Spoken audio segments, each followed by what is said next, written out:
Hi friends, Education channel പുതിയൊരു വീഡിയോയിലേക്ക് സ്വാഗതം. ഞാൻ അനസ്. അപ്പോൾ ഇന്നത്തെ വീഡിയോയിൽ നമ്മൾ ഡിസ്കസ് ചെയ്യുന്നത് നീറ്റിന്റെ റിസൾട്ട് വന്നിട്ടുണ്ട്. അപ്പോൾ അതിനെ പറ്റിയിട്ടുള്ള കാര്യങ്ങളാണ് ഇന്നത്തെ വീഡിയോയിൽ നമ്മൾ ഡിസ്കസ് ചെയ്യാൻ പോകുന്നത്. അപ്പോൾ നേരെ വീഡിയോയിലേക്ക് പോവാം. വീഡിയോയിലേക്ക് പോകുന്നതിന് മുമ്പ് വീഡിയോ കാണുന്ന എല്ലാവരും ചാനൽ സബ്സ്ക്രൈബ് ചെയ്യുക. എന്നിട്ട് തൊട്ടടുത്ത് കാണുന്ന ബെൽ ഐക്കൺ ഓൾ എന്നൊരു ഓപ്ഷൻ എനേബിൾ ചെയ്യുക. അപ്പോൾ NEET UG result NTA national testing agency publish ചെയ്തിട്ടുണ്ടായിരുന്നു 16-ാം തീയതി ജൂലൈയിൽ. അപ്പോൾ വിജയിച്ച അതായത് എലിജിബിൾ ആയിട്ടുള്ള എല്ലാ സ്റ്റുഡൻസിനും വിജയാശംസകൾ നേരുന്നു. അപ്പോൾ നീറ്റ് എഴുതിയിട്ടുള്ള സ്റ്റുഡൻസ് അതായത് റീനീറ്റ് അറ്റൻഡ് ചെയ്തിട്ടുള്ള സ്റ്റുഡൻസിൻ്റെ എണ്ണം എന്ന് പറയുന്നത് 20 ലക്ഷത്തോളം സ്റ്റുഡൻസ് ആണ് നീറ്റ് എക്സാം അപ്പിയർ ചെയ്തിരിക്കുന്നത്. അതിൽ എലിജിബിൾ ആയിട്ടുള്ള സ്റ്റുഡൻസിൻ്റെ എണ്ണം എന്ന് പറയുകയാണെന്നുണ്ടെങ്കിൽ അതിൽ എലിജിബിൾ ആയിട്ടുള്ള സ്റ്റുഡൻസ് എന്ന് പറയുന്നത് 11,21,000 സ്റ്റുഡൻസ് ആണ് എലിജിബിൾ ആയിരിക്കുന്നത്. ഇതിൽ ഏറ്റവും കൂടുതൽ ക്വാളിഫൈഡ് ആയിട്ടുള്ളത് എന്ന് പറഞ്ഞാൽ 58% ക്വാളിഫൈഡ് ആയിട്ടുള്ളത് ഗേൾസ് തന്നെയാണ്.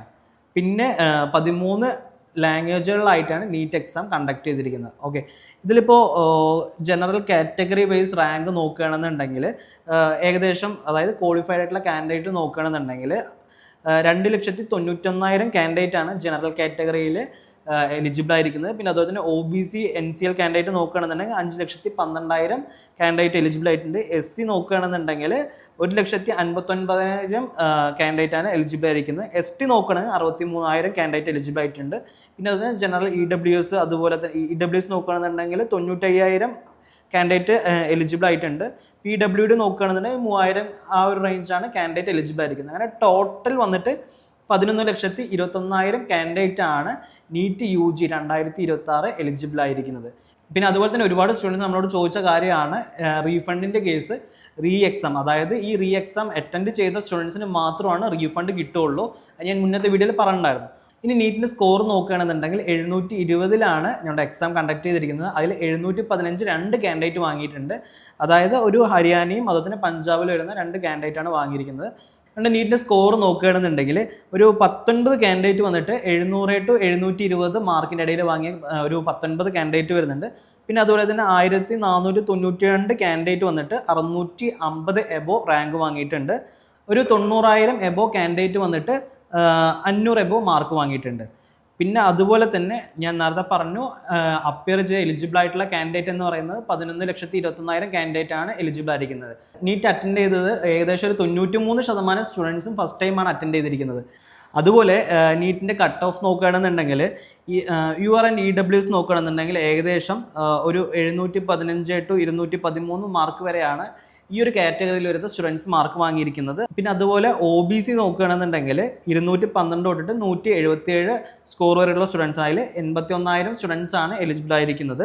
പിന്നെ അതുപോലെ തന്നെ SC നോക്കുകയാണെന്നുണ്ടെങ്കിൽ 212 തൊട്ടിട്ട് 177 സ്കോർ വരെയാണ്. അതിൽ 29,947 കാൻഡിഡേറ്റ് ആണ് എലിജിബിൾ ആയിരിക്കുന്നത്. ST നോക്കുകയാണെന്നുണ്ടെങ്കിൽ സെയിം 212 to 177 ആണ്. അതിൽ 12,000 കാൻഡിഡേറ്റ് ആണ് എലിജിബിൾ ആയിരിക്കുന്നത്.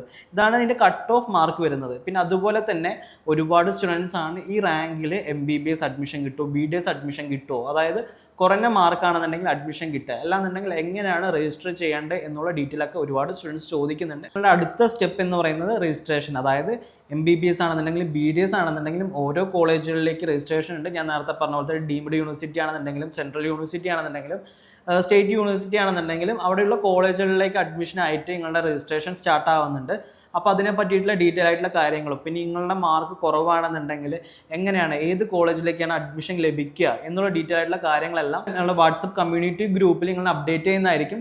എല്ലാവരും ജോയിൻ ചെയ്യുക. വാട്സപ്പ് കമ്മ്യൂണിറ്റി ഗ്രൂപ്പിൻ്റെ ലിങ്ക് വന്നിട്ട് ഞാൻ ഡിസ്ക്രിപ്ഷൻ ബോക്സിൽ ആഡ് ചെയ്യുന്നുണ്ട്. പിന്നെ അതുപോലെ തന്നെ നിങ്ങൾക്ക് എന്തെങ്കിലും ഡൗട്ടുകൾ ഉണ്ടെങ്കിൽ താഴെക്കാണുന്ന നമ്പറിൽ കോൺടാക്ട് ചെയ്യാൻ തീർച്ചയായിട്ടും ഹെൽപ്പ് ചെയ്യുന്നതായിരിക്കും. ഇനി വരുന്ന വീഡിയോകളിൽ ഏതൊക്കെ രജിസ്ട്രേഷൻ സ്റ്റാർട്ട് ആയിരിക്കുന്നത്, എങ്ങനെയാണ് രജിസ്റ്റർ ചെയ്യേണ്ടത്, കുറഞ്ഞ മാർക്കുള്ള സ്റ്റുഡൻസ് ഏത് രജിസ്ട്രേഷൻ ചെയ്താലാണ് നിങ്ങൾക്ക് അഡ്മിഷൻ ലഭിക്കുക എന്നുള്ള ഡീറ്റെയിൽ ആയിട്ടുള്ള വീഡിയോസ് എല്ലാം നമ്മൾ വരുന്ന വീഡിയോ ചെയ്യുന്നതായിരിക്കും.